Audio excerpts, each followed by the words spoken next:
Hello and welcome to my channel. If you clicked on this video, you're most likely interested in becoming an officiant, or you are already an experienced officiant looking to gain additional knowledge in the field. I have been officiating now for 5 years, and I wanted to take the time to create a mini series to give people a look into my journey so that you're able to determine if this is something you're interested in doing, or if I have any type of stories, suggestions, tips that you're able to implement into your officiating business that may already be established. Much like my first video, this video will be providing realistic tips on what to do to get prepared to do your first ceremony and ceremonies in the future. When I do any ceremony, I need to be geared up and prepped and amped and ready to be able to go in front of a crowd of people or just a couple, a photographer and a videographer, and know that I'm showing up as my best self, ready to come with that energy to solidify their love. Because of that, my first tip is going to be to create a playlist. In your playlist, you put whatever type of music it is that works for you. Most people would assume, because you are in the business of love, that you're going to listen to all of these romantic songs, different love songs to get that vibe and be prepared to do the ceremony.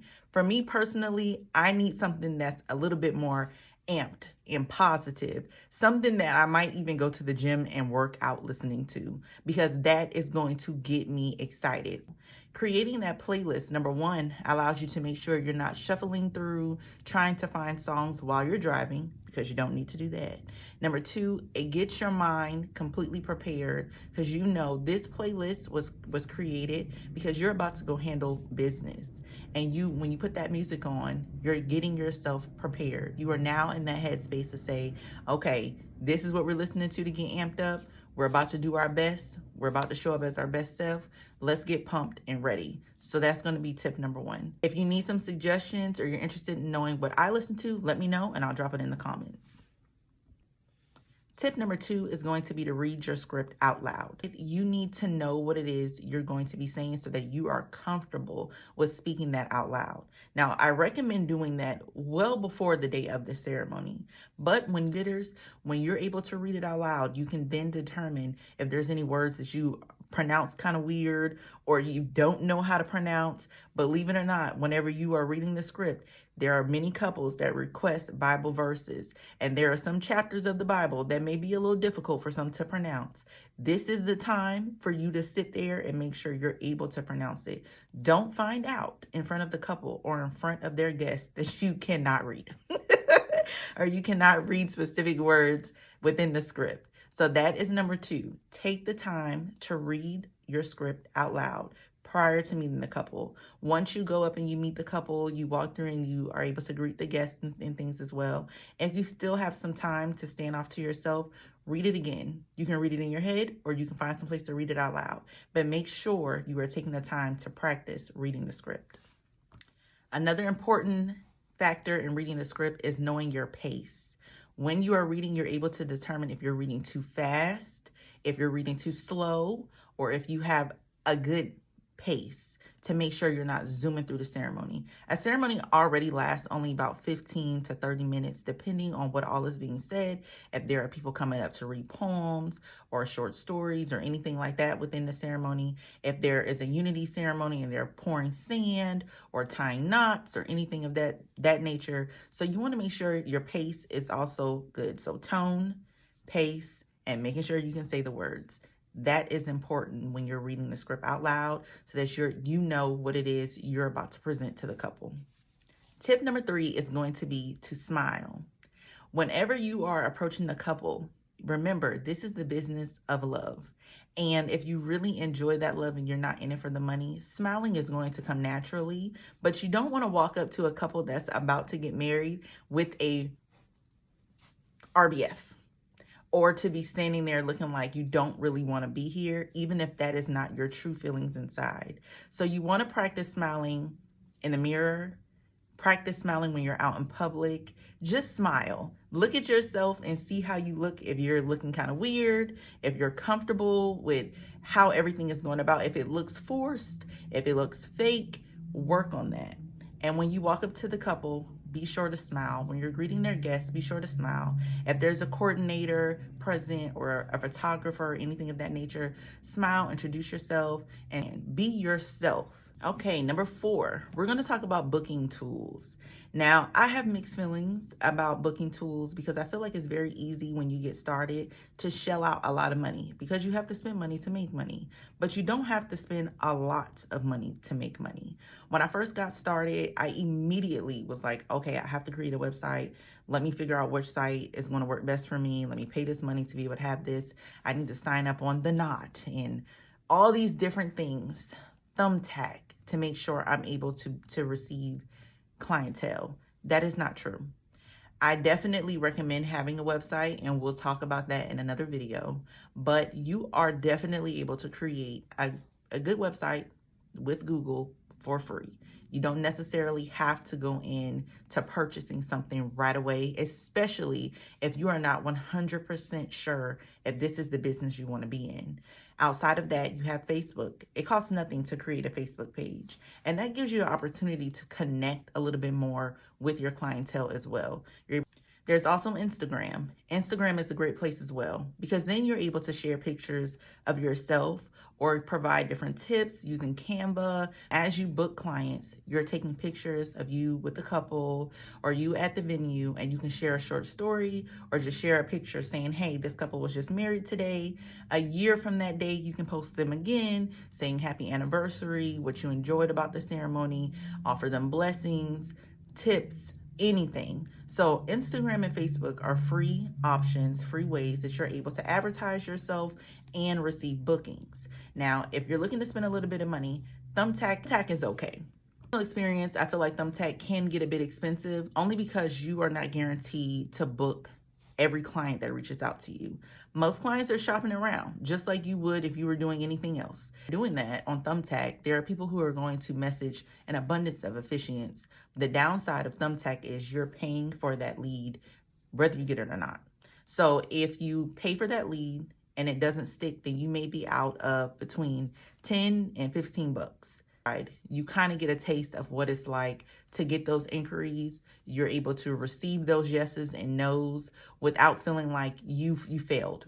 Now, while I was able to successfully book a good bit of clients on Thumbtack, again, I do think they're a bit expensive. I have gone on and off Thumbtack over the last 5 years simply because I have had more success with reaching out to coordinators and advertising myself in other ways to be able to get clientele. When it comes to The Knot or The Wire, things like that, I personally think they're a bit expensive, but I have seen plenty of officiants, especially within my area, end up making quite a bit of money going through them. So I'm not against it. It's just not something that I personally have tried. I have spoken with the representatives and they offer all these different packages, which for me at that time was a bit unaffordable. Now it might be a little bit more beneficial, but when I was first getting started, to pay that amount and not even know how much I'm going to like this business, how many clients I'm going to receive, anything, I was just like, before I spend money, it absolutely has to make sense, and it did not. So I didn't do it. But if it's something that's going to work for you, do your research. Do your research first. And if you like it, then go for it. Pricing yourself is also very important. Before you just throw a price up there, take a look at what the other officiants within your area are charging. In my state, the average price for officiants go up to no more than about $500. So when I first got started, I was charging only about $125, $150, and that's because I don't want to overcharge anyone when I'm just getting started. So I decided to keep my prices low, and even once I gained the experience, I still kept my prices relatively low for about 2.5 years. It wasn't until I partnered with another officiant and she was like, you really need to up your price. You're offering a lot, you're doing a lot, you're driving X amount of miles to meet the couple, and that price is just unreasonable for anyone. So that's when I started to research. That's around the time when I talked to a representative at the Knot a second time, and they were saying, do you know how much the officiants around you are charging? You're charging $125, $150, they're charging $400 to $500. So you should up your price. At the very least, up it to $300. You are setting your price. Make sure you take the time to evaluate everything. Your knowledge, what you're coming with, what you're going to learn from this, and set your prices on that, not just on what everyone is making or what anyone is encouraging you to make. don't overcharge either, especially if you're not offering that couple anything for the price to be that much. If you need tips on how to write a great listing, please let me know in the comments and I'll make a video on how to do that. The fifth tip for this video is going to be using the money from your very first booking to either decide if you're going to purchase an LLC or if you're going to stick with sole proprietorship. If you're not sure what business is going to look like for you yet, or if you're even willing to stay the course, if you don't fully understand how the taxes work, setting up business accounts, anything like that, do not ride the wave of jumping straight into an LLC, especially if you don't have the money to pay for the things that you need to pay for, or if you're not willing to do the research to know what is required for the LLC in your state. If you operate as a sole proprietor, then you also need to know what goes into that, because you don't have the protection and all those layers that come with the LLC.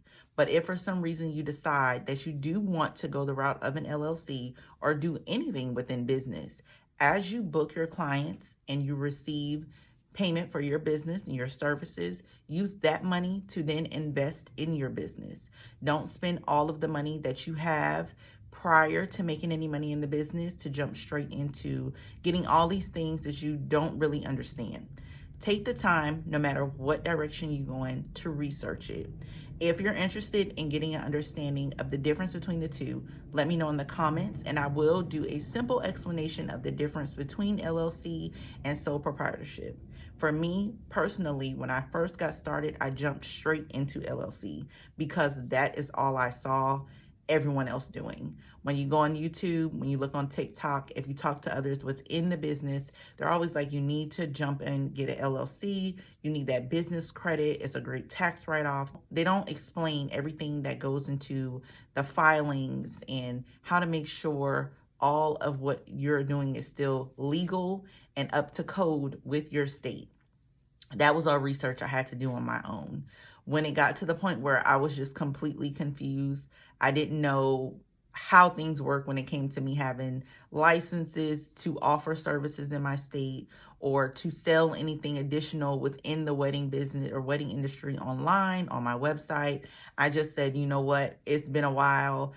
I'm going to go ahead and dissolve my business, because at that time, even the name that I had picked for my business wasn't something that I really liked. So I decided to dissolve my LLC at that time, and I operated as a sole proprietor for about 1.5 years before I said, okay, I'm going to go back in now that I have an understanding of what it is that I'm doing, what I'm signing up for, what my state requires, and I'm operating within the wedding industry. I know exactly what name I want to have that is able to take on other parts of the wedding industry without me having to change anything or operating with a DBA. So because of that knowledge that I was able to gain by jumping in a little too fast and following the trend and getting an LLC, I was able to learn from that mistake. So I would encourage you to do the opposite. Start off as a sole proprietor unless you already know exactly what you're doing, you've done the research, or you've done this before,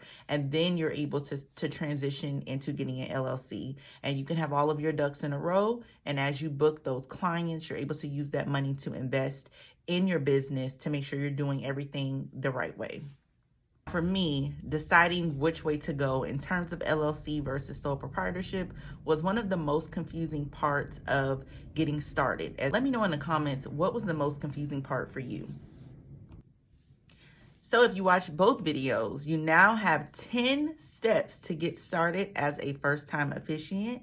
Good luck on your journey. Please stay tuned for the additional tips within this series.